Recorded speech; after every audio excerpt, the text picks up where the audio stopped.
You got Evel Knievel, right? The Jackson 5 played at Pocono. The Jaws of Life was tested. The prototype was tested at Pocono.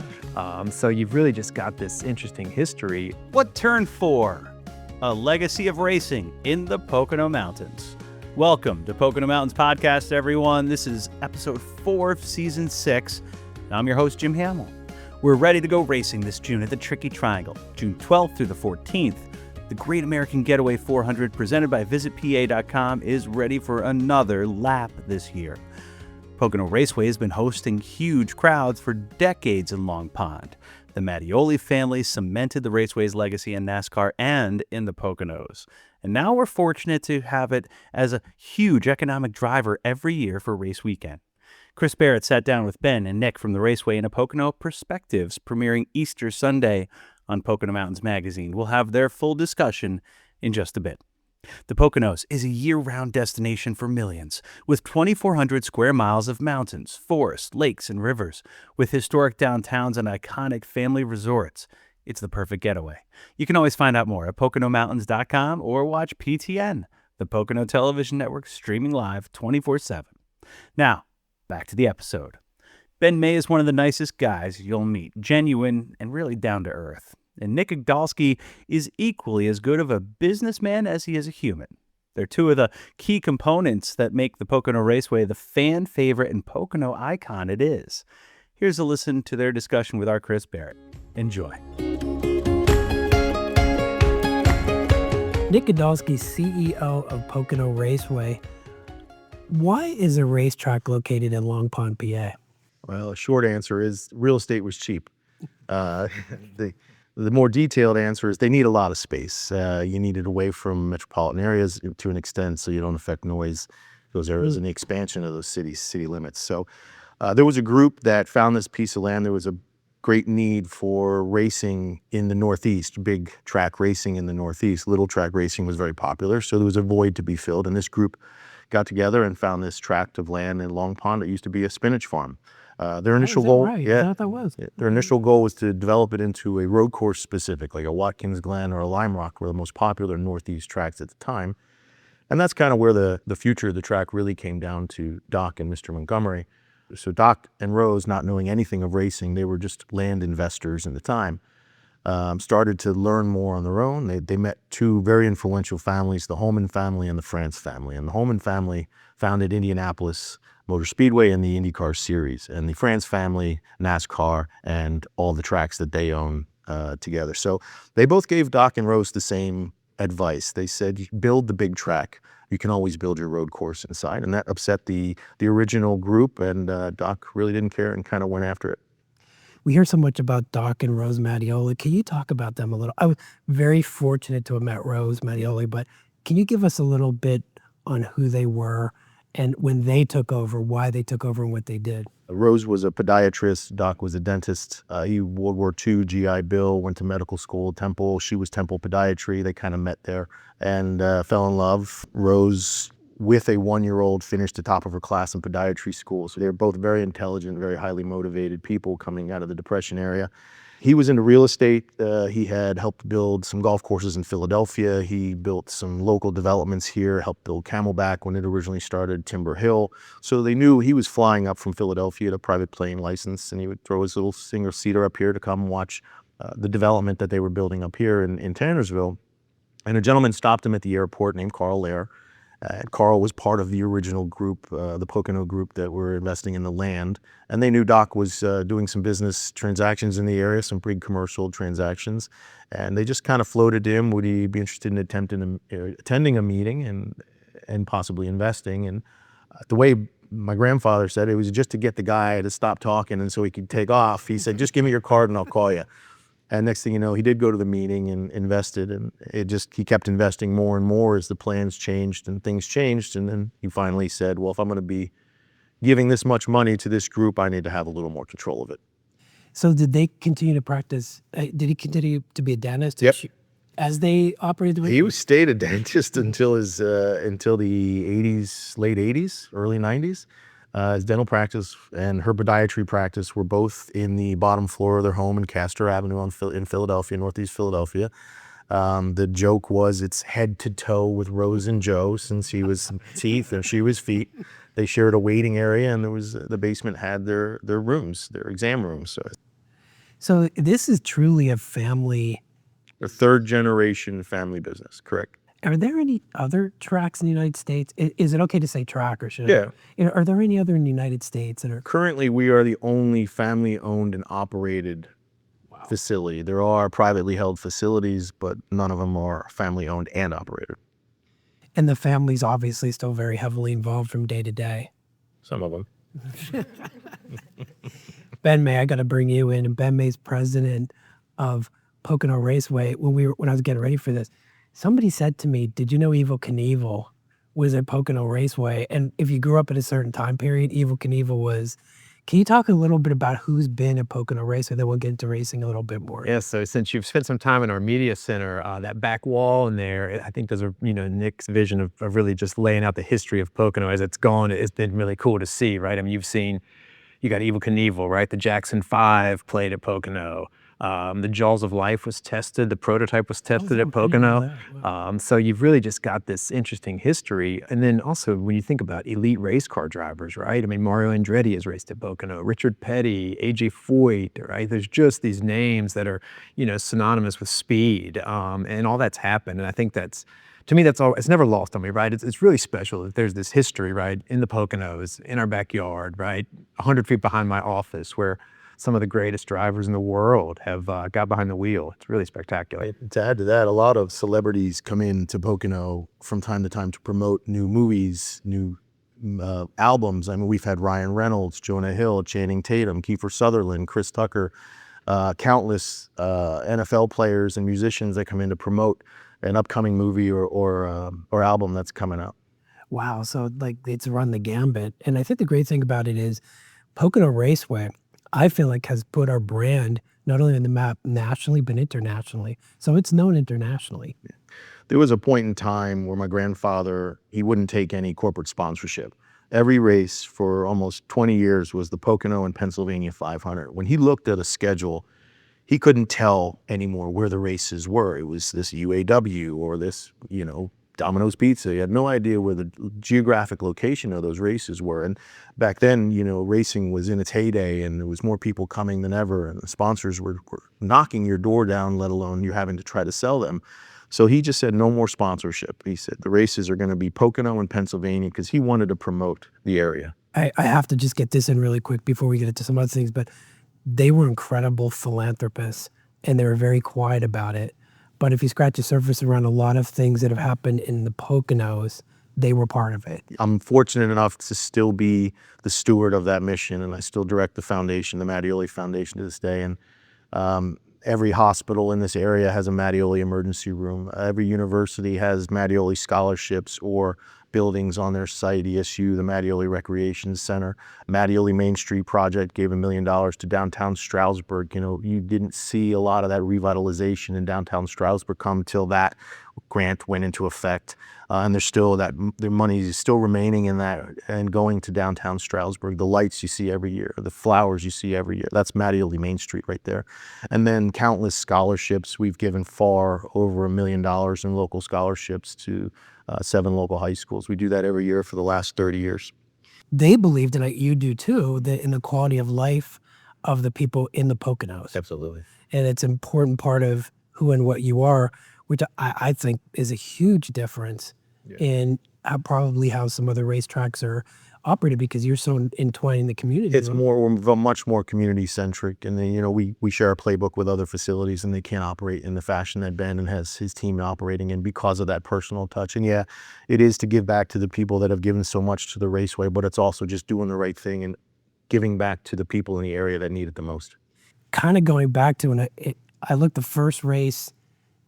Now this is on Wikipedia, so give me a second. But June 19th, 1971. June 19th, 1971 was a ribbon cutting when the big track was finally open to the public. And when the big track was open, what was the first race? Do you recall that? Schaefer 500. Yeah. Schaefer 500, which was a USAC Indy car. race back then. But it was an IndyCar Yeah, race. Indy cars. These are old school Mario Andretti, Rutherford, Foyt, those Unsers, those kind of guys were racing in the first ones. Wow. So PTN has been very fortunate to interview some drivers in the last couple of years. And one of the things they always say is that this is their favorite track and this is their favorite place to be. I'm sure you heard that, Ben, many times. Well, you hear it in a variety of ways, right? Some of the guys and girls like to come here with their families, right? They'll stay at Kalahari, they'll do the outdoors. Obviously a lot of NASCAR drivers, big outdoorsmen and women, right? Fishing, hiking, all that kind of stuff. So this area sets up nicely. And also, when you sit in our grandstands and you just look out over the horizon, like, it's so serene, it's so beautiful, right? You just see all the greenery, the mountains.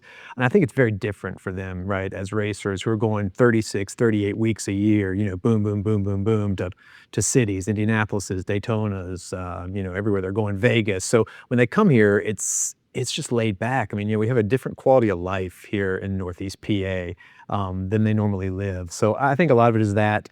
And they're race car drivers. They like a challenge, right? Pocono's hard, right? We don't call it the tricky triangle for nothing, So, and they're only seeing it once a year. So to come up, whether you're a veteran or a younger person, you haven't seen the place, in a year. So it's a challenge, it's like sports, right? You want to be a little bit competitive. You want to make it a little bit hard. If it was all easy, it wouldn't be so much fun. And Nick, what a triangle? Why is that challenging versus the other tracks? So none of the other tracks are shaped like that. So it creates some geometry that the engineers and the drivers aren't used to. And to expand on what Ben was saying, it's a track. The reason it has a moniker of the tricky triangle is the turns are all different radiuses, but also different bankings. Turn 1 is modeled after Trenton Speedway, which is closed. Turn 2 is modeled after Indianapolis. The track was originally designed by a gentleman named Roger Ward, the former IndyCar champion, Indy 500 champion. And turn 3 is modeled after Milwaukee Mile. So all 3 corners are from completely different tracks, different banking angles, and different radiuses. So it creates a unique engineering setup for these cars. And a driver can maybe get the feel of one of those corners, but it's very rare to get the driver to feel correct in all the corners and the car to respond well in all the corners because of the geometry difference. When it was built in the 70s, cars were so much different, right? So is the design of cars today running on that track, do you think is, because you race too, right? Yeah. So what's the biggest difference? Going back to a comment I made earlier about the track being for the big cars and the France family and Holland family say build the big tracks. They saw that IndyCar and NASCAR were going to be the premier series in the country, and for those series to really put on the best show, you needed bigger tracks. And the road courses can go inside, and we did that. We had 3 main road courses in the interior, and just 10 years ago, we redesigned the interior and increased our capacity. And now we have over 40 configurations of road courses that can be run any day, anytime. That's really neat to see that, because we have a camera on our website at poconos.com. You could see that a lot of times. Just very cool to see all those different configurations. But you had, and I want to get back to the racetrack itself in NASCAR, but you've had some other events, the air shows, for instance, with the first one was just amazing. Why other events? Why the air show? Why do those kind of things? Well, it's our mission, right, to continue to just put on quality entertainment for folks in our area, right? And it's a big deal. We like to use the place. It's cool, right? It's a racetrack, right? Not every community has one of these. There's only 20 some of them in the world that are running Cup Series races with NASCAR. And so to say, okay, we have this beautiful facility, right? We're 90 miles from New York City. We're 90 miles from Philadelphia. A third of the U.S. population lives within 300 miles of the Poconos. Okay, what do people want to see, right? Jets. Who doesn't want to see fighter jets? They're always cool. They're never not going to be cool. And so to have had the Blue Angels, the Thunderbirds, and a couple other acts over the years has really just been a nice progression of our entertainment world. And I always think the air show, and Nick and I did some research, went to a couple other places, but when you look at the pitch of our grandstands, right, you're really just sitting there and the show is right in front of you, which is really cool, right? When you're, basically in a eyesight to a fighter jet, right? That's a pretty cool deal. And we also sit on, a good chunk of acreage on top of the mountain there, right? So, the mud runs, the Tough Mudders, lantern festivals, all the things that we've added over the years. You mean a lot to this community, means a lot to us personally, and staff loves it. The name might say racetrack, but we're an entertainment facility, and we can host about any entertainment option that's around. And I wanted to ask because you've invested a lot in the last few years in a number of upgrades to the track. Do you guys want to talk, Nick, a little bit about those? Yeah, we so the one in particular is our festival grounds. So we've added these grounds. It was an unused, untapped resource. Just there's a wooded festival grounds, and a group came to us with a concept, and we loved it. And we've always been trying to land festivals on a regular basis, and this gave us that opportunity. So that was one investment.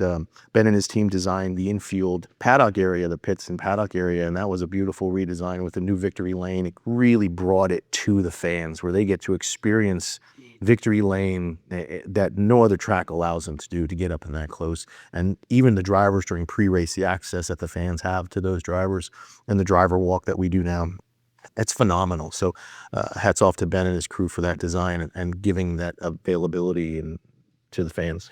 And Ben, maybe this ties into this question I wanted to ask you both, but NASCAR fans are incredibly dedicated. And I noticed you can get up very, very close to the drivers. Why do you think NASCAR fans are so dedicated?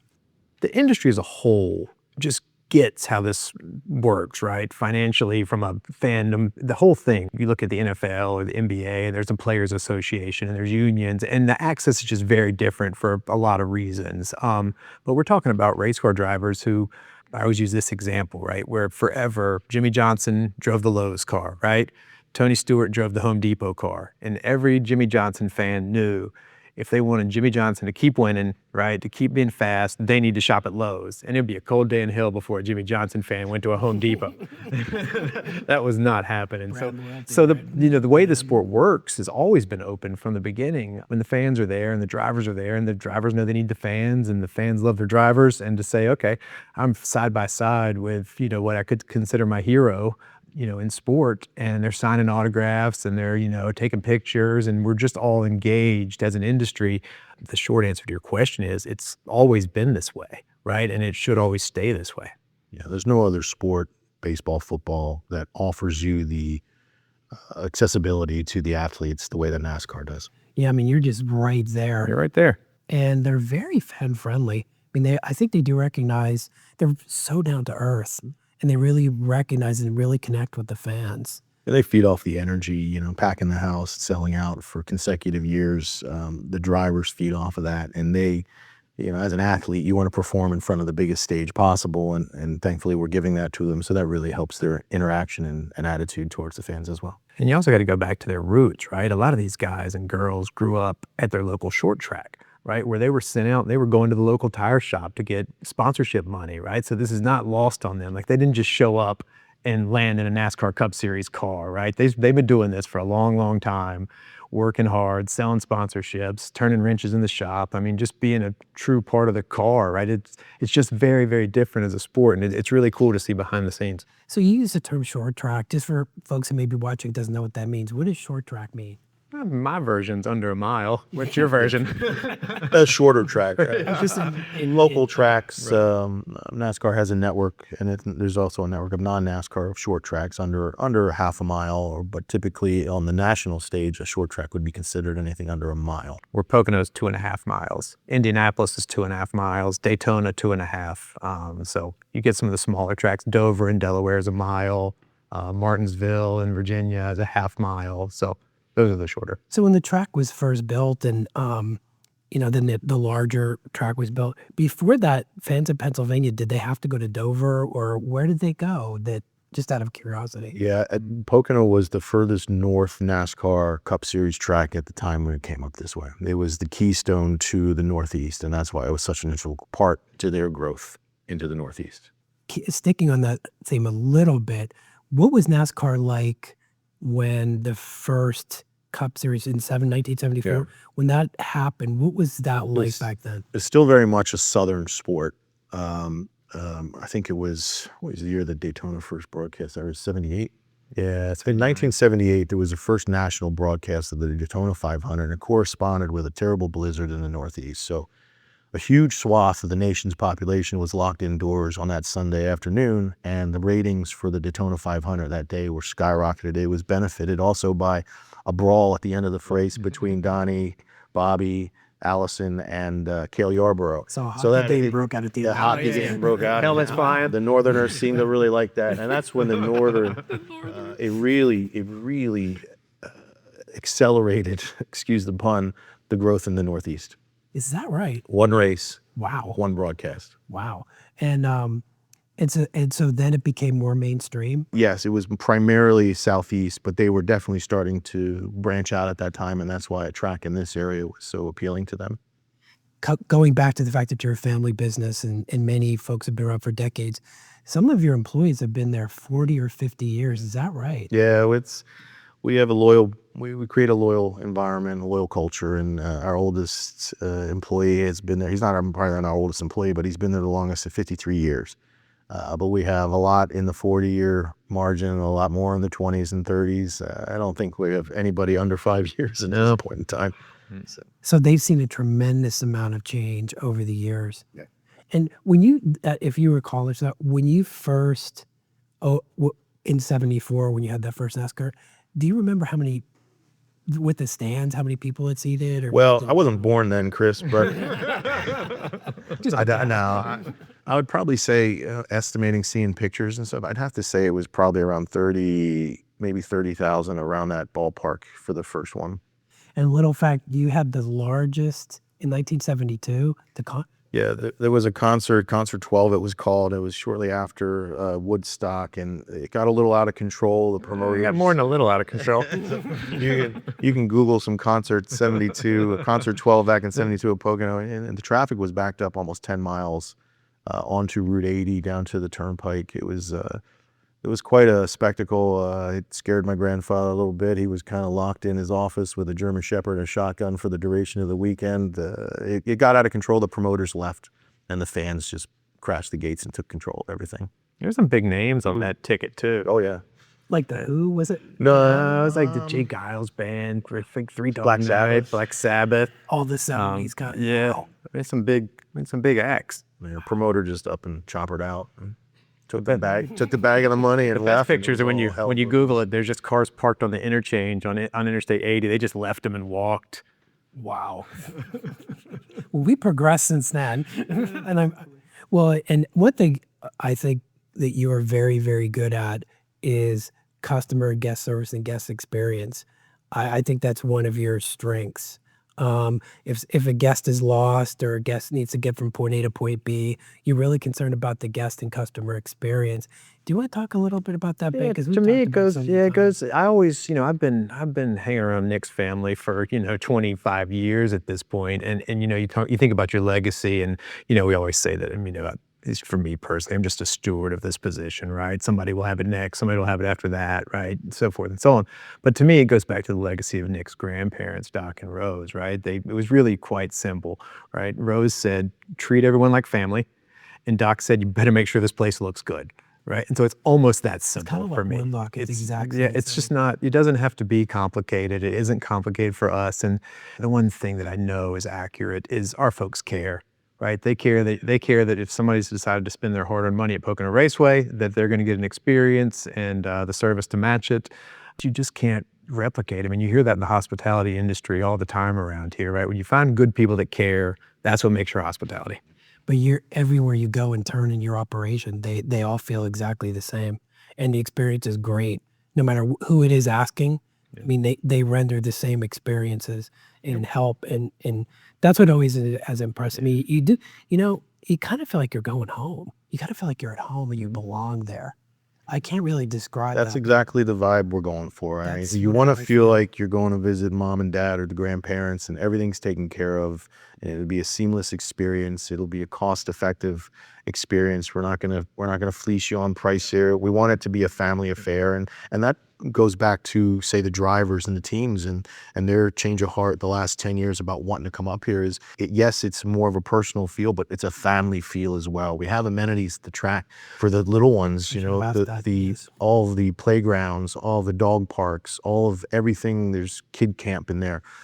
We get the kids involved. Kids are free for every day of every single one of our races, 12 and under. So we have the capacity to allow that. It gives the families that cost-effective memory building event to take your children to. and experience that day with them and build the memories. And that's one of our big missions, is to create lifelong memories. And if we can do that in a clean and respectful environment, that's our goal. Well, I think people absolutely feel that. There's no question. But along with the racetrack, which you do very, very well, you have other businesses. So do you mind me asking a little bit, because the thing that's always struck me is sustainability. So you're operating a racetrack here, sustainability on the other hand. Can you talk a little bit about that? Yeah, one of my main goals was diversify the family's holdings, and we've aggressively done that. So we also own the Sunset Hill Shooting Range, which is a long-standing shooting range here in the Poconos, offering unbelievable shooting experiences with weapons that you can't normally hold or use. And then we also have a track in Virginia, a short track in Virginia, a historic speedway called South Boston Speedway in South Boston, Virginia. And it's So short track means is shorter. very small. It's under a half a mile, but it's a very popular historic NASCAR facility that we're happy to be stewards of for the last 20 years. And then there's also Pocono Organics, the village at Poconos. Race food.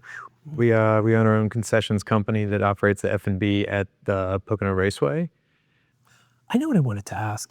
Solar array. I wanted to ask about that. That's fascinating to me. How did that all come up, the solar piece of that? Because sustainability is back in 2010, the power regulations were changing, and we were expecting power to jump 30 to 40%, and we were looking at alternative power sources. First, we looked at wind, we looked at geothermal, but solar was the ideal for us. And so we made that commitment to build a 3 megawatt, 25-acre solar farm. And we've been off the grid creating our own solar power since 2010. We were the first sports facility on the face of the earth to be completely off the grid and powered by solar. The Philadelphia Eagles have done it, and then in China, during the Olympics, they had several, but Pocono was always the first and still one of the largest to this day. So Well water towers, and treatment plants. So we just kind of live in our own ecosystem. And you were the first one in the world Wow. I to did be not know. completely solar powered. First sports facility in the world to be completely solar powered. Now, Pocono Organics, Ben, talk a little bit about that, because it's kind of fascinating, I think, what happens there. Yeah, what's happening is Pocono Organics, right there across the street from the racetrack, for those that are visiting the area, has a nice little market and cafe, but focuses on regenerative organic agriculture, right? No hydroponics, nothing like that. So to have this, maybe a bit of a food desert, if you will, right, where the access to healthy organic food is getting a little better, but it's probably still not to our liking, for at least, folks like Nick and I with small children, and you want to, teach them, I guess they're not small anymore, smaller than we are. But you want them to grow up the right way and eat healthy food. So the folks at Organics have done a wonderful job of that kind of farm to table style. Have done some custom grows and things like that. So it's a neat little property, worth a visit if you're in town. And a lot of it is grown on site. Yep. Right there. Absolutely. It has 5 greenhouses, a couple hundred acres of outdoor fields, and that's the goal, right? Grow it, serve it, sell it. Great stuff there. But before we close, Nick, I got to ask you this. What's the future of Pocono Raceway? If you were to come back 20 years from now, what's the future? Ideally, the future looks bright, very similar to what it looks like now, where we host tens of thousands of people every year, and they get to have these wonderful memories with their families when they come on a property. We just hope in that 20 years we can progress it and modernize the facility even more and make it even more comfortable for our guests.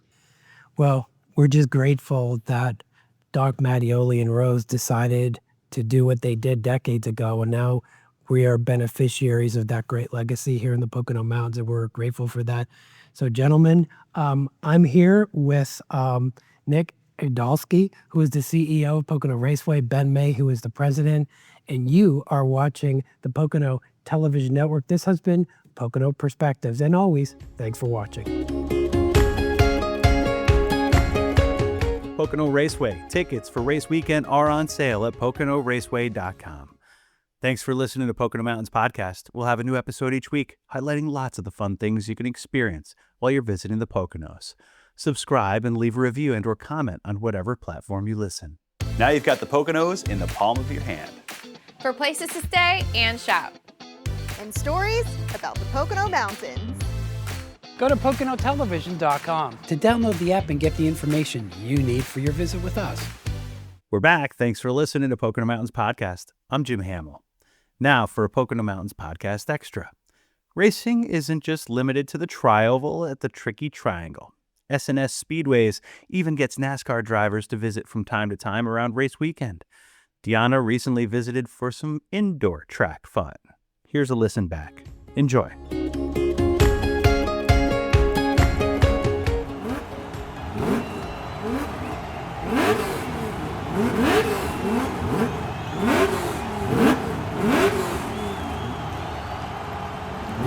You ready to lose? I don't know if you can hang. We'll see. I'll give you a head start. All right. Buckle up and get ready for nonstop fun. We're taking you inside S&S Speedways, the ultimate indoor go-kart experience, where speed and excitement are around every turn, no matter what time of year.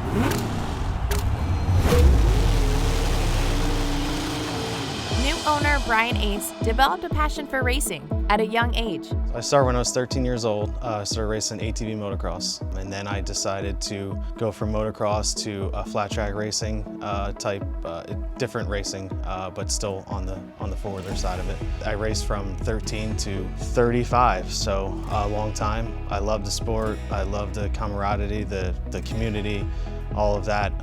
So when I saw the opportunity to take on a place like this, I mean, it's S&S Speedway. Come on, who doesn't have fun here, right? So I was grateful to have that opportunity. Going from motocross to indoor karting was a different world for him, but his love for racing is still there. When you race motocross or flat track, whatever kind of racing, there's always a lot of prep, right? The prep is all week with just 1 or 2 bikes. This prep is 16. Could be up to 3 per day, depending on how rough the crowds are that day, So it's a constant. It feels like I'm getting ready for a race every single day. My passion's still there for racing. I mean, racing is racing to me, whether it's go-karts, dirt bikes, four-wheelers, NASCAR, it's racing. So it's competitive. And again, I've met so many good people along the way through racing, and it's turned into this. It's turned into indoor go-karts, and I love it. Some of the numbers on the carts aren't random. They hold special significance from Brian's racing career. So on these cars, these are all sponsored cars. Everybody that's on a car is a sponsor. Most are local. And some of the numbers are chosen by the sponsor, but there are actually some numbers that are not chosen by the sponsor. And those numbers include the 3, the 454, the 338, and the 21, and the 424. And they're all the guys that I used to race with. So I put their numbers on these cars just because that was something really cool that I traveled with those guys. I can kind of look out and see their numbers still, and there are days that I miss. So that's kind of the story behind some of the 3-digit numbers. S&S Speedways is different than other indoor go-kart facilities, and it delivers an experience you won't find anywhere else. What I love about it is seeing the reactions when they walk in. Because again, no one knows what to expect when they walk through these doors, and they see it and their faces light up, which is awesome. And I could be in the back working on cars and have the garage door open, and when they get done with their race and the employees come and help them out of the cars, like, they are fired up, they're all laughing, and that carries out into the parking lot, and that's pretty cool. And now as a father, he sees that same love for racing in his son that he carries from childhood. It makes sharing that passion, whether with his own child or with the customers who race here every day, feel even more special. He's here every day with me, and he's constantly wanting to get in the cars. He drives me nuts all the time, and for 8 years old, he can wheel one of these actually really good, so it's pretty cool. Sharing my passion with the people that walk in, even the employees that work here, racing has always been such a passion of mine, and to be able to share that, with my son and see his passion develop for racing and having a place like this is really second to none. This place is perfect for birthday parties, corporate events, bachelorette groups, or just a fun night out. They're now open Tuesday through Sunday.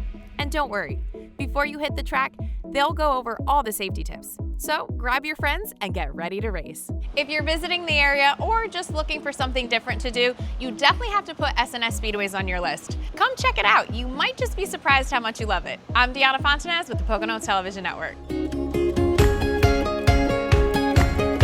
S&S Speedways. You can learn more at PoconoMountains.com. We hope you enjoyed this episode of Pocono Mountains Podcast. Please remember to subscribe anywhere podcasts are available.